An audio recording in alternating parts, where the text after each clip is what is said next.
Assalamu alaikum wa rahmatullahi wa barakatuh, mes chers frères et sœurs. Aujourd'hui, Inch'Allah, nous allons voir l'importance de pleurer par crainte et par amour pour Allah Azza wa Jal. Et pour cela, nous allons voir quelques histoires. Mes chers frères et sœurs en islam, les pieux prédécesseurs avaient l'habitude de beaucoup pleurer et de s'attrister profondément. Un jour, on critiqua Yazid el-Qashi pour avoir tant pleuré. On lui dit: si le feu avait été créé uniquement pour toi, tu ne pleurerais pas davantage que cela.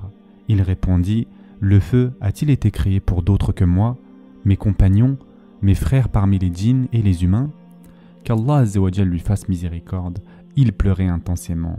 On lui demanda un jour: pourquoi pleures-tu? Il répondit: je ne sais pas ce qui m'attend, la satisfaction d'Allah ou sa colère. Les pieux prédécesseurs ont pleuré, les adorateurs ont pleuré, les croyants ont pleuré. Et de nos jours, certaines personnes passent une année entière sans qu'une seule larme ne coule de leurs yeux par crainte d'Allah Azza wa Jal. Ô Allah, nous cherchons refuge auprès de toi contre les cœurs durs.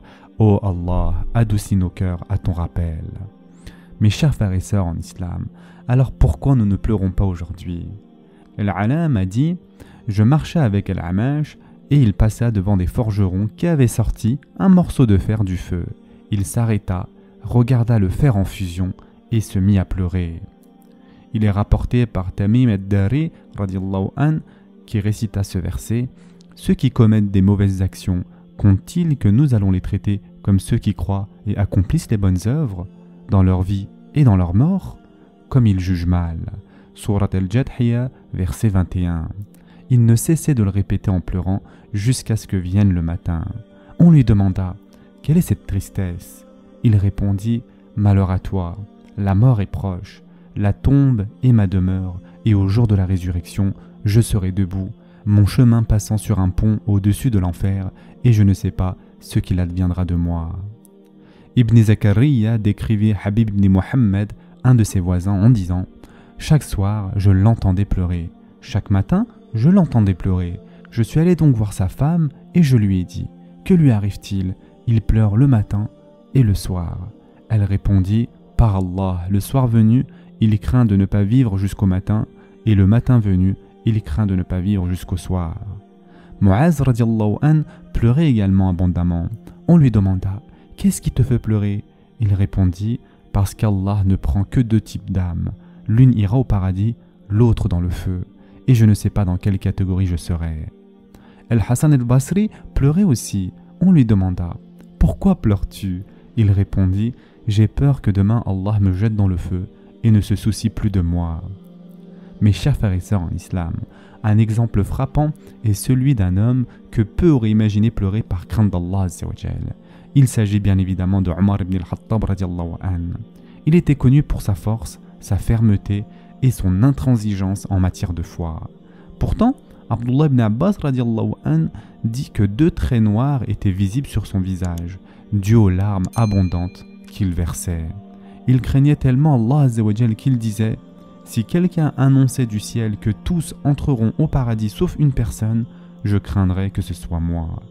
Ibn Mas'ud radiallahu an rapporta qu'un jour le prophète sallallahu alayhi wa sallam lui a dit: récite-moi le Coran. Je répondis: Ya Rasulallah, je te le récite alors qu'il t'a été révélé? Il répondit sallallahu alayhi wa sallam: j'aime l'entendre réciter par un autre que moi. Alors je lui récitais la sourate An-Nisa jusqu'au verset: comment seront-ils quand nous ferons venir de chaque communauté un témoin et que nous, c'est-à-dire Mohammed, ferons venir comme témoin contre ces gens-ci. Sourate An-Nisa, verset 41. Le prophète sallallahu alayhi wa sallam, lorsqu'il entendit ce verset, dit alors: assez. Je me tournai vers lui et vis des larmes couler sur son visage. Quand le prophète sallallahu alayhi wa sallam récita le verset: si tu les châties, ils sont tes serviteurs, et si tu leur pardonnes, c'est toi le puissant, le sage. Surat al-Ma'ida, verset 118. Il s'agit ici de l'invocation du prophète Isa alayhi salam. Il pleura en demandant la miséricorde pour sa communauté. Notre bien-aimé prophète sallallahu alayhi wa sallam était accablé d'inquiétude pour le sort de sa communauté. Il leva les mains, pleura et dit: ô Allah, ma communauté, ô Allah, ma communauté, Ya Allah ummati, Ya Allah ummati. À ce moment, Allah Azza wa Jal ordonna à Jibril alayhi salam d'aller voir le prophète sallallahu alayhi wa sallam et de lui demander pourquoi il pleurait, bien qu'Allah Azza wa Jal savait parfaitement pourquoi. Jibril alayhi salam demanda donc au prophète sallallahu alayhi wa sallam qui répondit « Je pleure en pensant à ma communauté et à ce qu'il adviendra d'elle. » Jibril alayhi salam retourna auprès d'Allah Azza wa Jal et Allah dit « Ô Jibril, retourne auprès de Mohammed et dis-lui « Nous te satisferons à propos de ta communauté et nous ne te causerons aucun chagrin. » Un jour, on demanda à Aïcha radiallahu anha « Raconte-nous ce qui t'a le plus émerveillé venant du messager d'Allah sallallahu alayhi wa sallam. » Elle se tut un moment puis dit « Une nuit, il me dit sallallahu alayhi wa sallam « Ô Aïcha, laisse-moi cette nuit pour prier mon Seigneur. » Je répondis « Par Allah, j'aime être proche de toi, mais je suis satisfaite de ce qui te rend heureux. » Il se leva, fit ses ablutions, puis pria. Et il pleura jusqu'à ce que l'avant de son vêtement soit mouillé. Puis, en prosternation, il pleura encore jusqu'à ce que sa barbe soit trempée. Ensuite, la terre sur laquelle il priait fut humidifiée par ses larmes. Quand Bilal radiallahu an vint appeler à la prière de Fajr et vit le prophète sallallahu alayhi wa sallam pleurer, il lui dit « Ya Rasulallah, tu pleures alors qu'Allah a pardonné tes péchés passés et futurs ?» Il répondit sallallahu alayhi wa sallam « Ne devrais-je pas être un serviteur reconnaissant ? En vérité, cette nuit, un verset m'a été révélé « Malheur à celui qui ne le lit pas ou ne médite pas sur son sens » et il s'agit des versets 190 et 191 de la sourate El Imran, dans lesquels Allah Azza wa Jal dit « En vérité, dans la création des cieux et de la terre, et dans l'alternance de la nuit et du jour, il y a certes des signes pour les doués d'intelligence, qui debout, assis, couchés sur leur côté, invoquent Allah et méditent sur la création des cieux et de la terre, disant « Notre Seigneur, tu n'as pas créé cela en vain, gloire à toi, garde-nous du châtiment du feu. » C'est ces versets qui l'a fait fondre en larmes. Il pleurait par crainte pour les injustes, car il ne voulait pas qu'un seul être humain entre en enfer. Il est dit que les pleurs du prophète sallallahu alayhi wa sallam n'étaient ni forts ni bruyants, mais des larmes abondantes, au point que sa poitrine résonnait.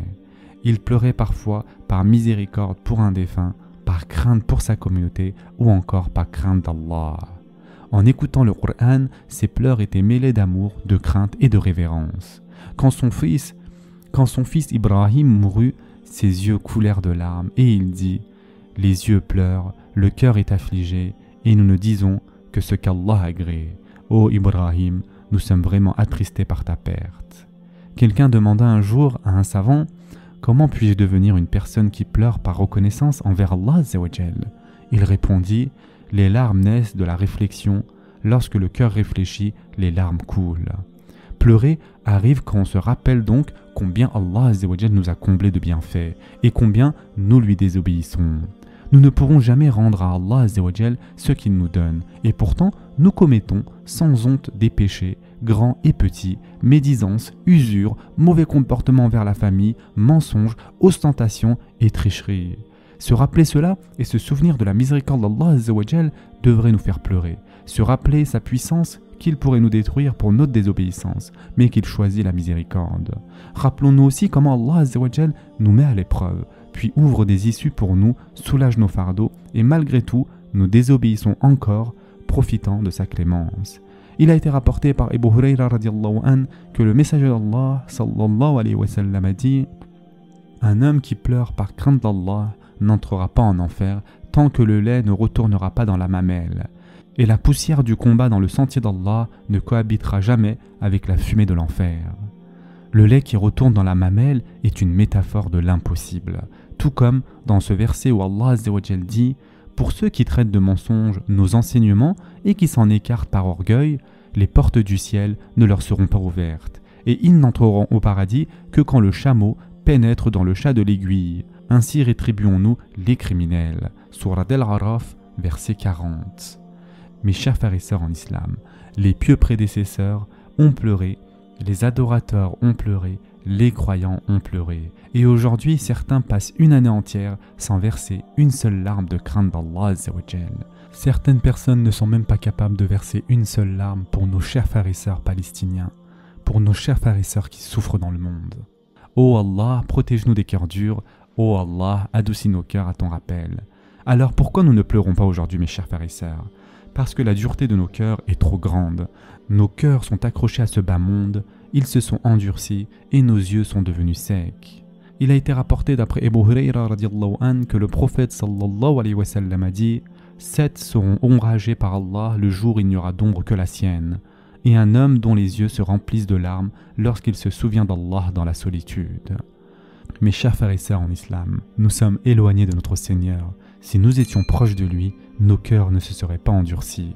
Que celui qui passe une semaine entière sans qu'une larme ne tombe de ses yeux, qu'il s'asseye, implore, s'humilie, peut-être que son cœur s'adoucira et que ses yeux pleureront.